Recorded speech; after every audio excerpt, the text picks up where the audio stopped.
The cold, late November air of 1987 hung heavy over Chicago, a city settling into its nocturnal rhythm. Inside countless homes, the soft glow of television screens cast flickering shadows, offering a familiar comfort. For many, the late hours meant the classic sci-fi adventures of Doctor Who, currently airing on WGN-TV. The typical viewer, perhaps alone, half dozing on a worn sofa, sought a quiet escape, a final flicker of entertainment before succumbing to sleep.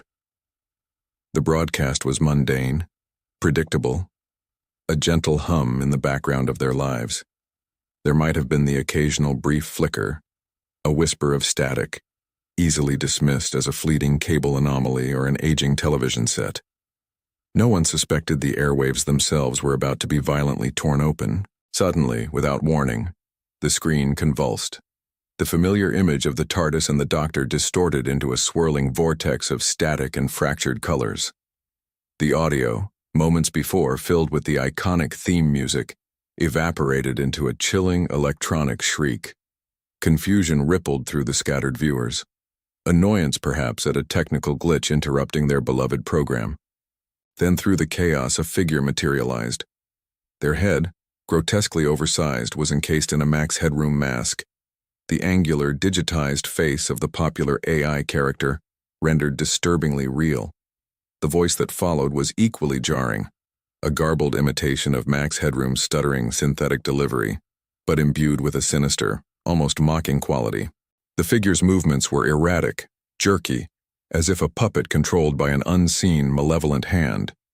Nonsensical phrases spilled from the distorted voice, fragments of thought seemingly ripped from a fever dream. "He's a freaky fraud," it spat, the words echoing with an unsettling digital echo. Then a primal, almost desperate cry, "My brain is full." The contrast was profound. The beloved futuristic icon of Max Headroom, now twisted into a harbinger of chaos, a sinister parody. It was a bizarre, unsettling performance, a violation of the quiet sanctity of late-night television. Miles away, in the master control room at WGN, panic erupted. Engineers, initially dismissing it as a routine technical hiccup, now scrambled, their faces etched with disbelief and growing alarm. This wasn't a simple equipment malfunction. This was an intrusion, an uninvited guest hijacking their broadcast. The red warning lights blinked furiously, the control panels a frenzy of flashing indicators. They fought against an invisible enemy, desperately trying to regain command of their own airwaves. The entire bizarre spectacle lasted only about 25 seconds, a brief, terrifying eternity, before the Doctor Who episode abruptly snapped back into focus, as if nothing had ever happened. Viewers were left bewildered, their sleepy comfort shattered. What had they just witnessed? Was it a dream? A prank? The phone lines at WGN-TV immediately lit up, flooded with calls from confused, disturbed, and sometimes angry individuals demanding answers. For some, it was easily dismissed as an elaborate joke, a bizarre segment they hadn't quite understood. But for many, a seed of unease had been planted. The world, for a brief terrifying moment, had felt fundamentally off-kilter. Was this an isolated incident, a strange anomaly quickly forgotten, or merely the opening act of something far more audacious? Before we continue, subscribe to the channel and tell us in the comments where you are watching from. The question of whether this was an isolated incident hung heavy in the Chicago air, a chilling premonition that would soon be answered.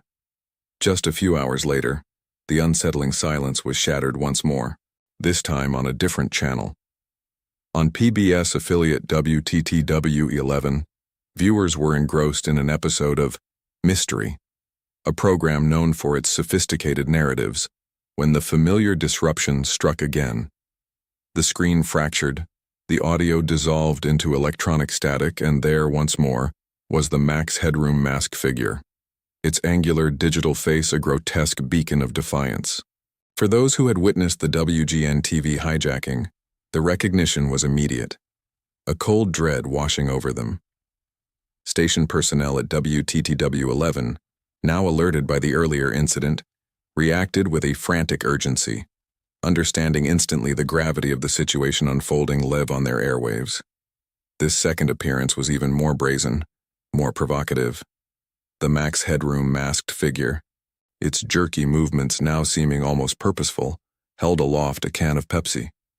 With a mocking, stuttering voice, it began to taunt, drawing a clear parallel to Coca-Cola's infamous New Coke slogan. "Catch the wave," it declared, before letting out a crude, guttural burp that resonated with a vulgar insolence. The violation intensified moments later when a second unidentified figure, obscured in the background, turned and mooned the camera, a final, utterly contemptuous gesture. The tone had escalated dramatically. What was once bizarre had now become aggressively offensive, a direct challenge to the sanctity of public broadcasting. The airwaves, once a trusted conduit of information and entertainment, were being desecrated with a shocking disregard. This wasn't merely a prank executed with a simple cable splice. The technical sophistication required to override a broadcast signal, first on WGN-TV and then on WTTW-11, was considerable. It pointed to a well-planned, coordinated attack, executed by individuals possessing a deep understanding of broadcast technology. The implications were profound and unsettling. This was no random act. It was a deliberate, calculated assault on the very infrastructure of mass communication. Recognizing the severity and the potential national security implications, both the FBI and the FCC were immediately drawn into the burgeoning investigation, their resources now focused on unraveling this unprecedented technological mystery. The public reaction was swift and overwhelming. Widespread shock quickly morphed into outrage. People were not just bewildered. They were genuinely frightened that their television sets, once a symbol of domestic comfort, could be so easily compromised, turned into a vehicle for such bizarre and offensive content. The Max Headroom incident rapidly transcended local news, becoming a national sensation. The Max Headroom masked figure, initially a curiosity, was now transformed into a symbol of defiance, a digital phantom representing a new, unsettling form of technological threat. The media frenzy that ensued was intense, fueled by the unanswered questions and the sheer audacity of the act. Everyone wanted to know, who were these people, and how had they done it? For the authorities, the investigation was mired in frustration. The lack of immediate leads was baffling. The perpetrators had vanished without a trace, leaving behind only their distorted images and taunting messages. Tracing the source of the broadcast proved incredibly difficult, a testament to the hijackers' cunning.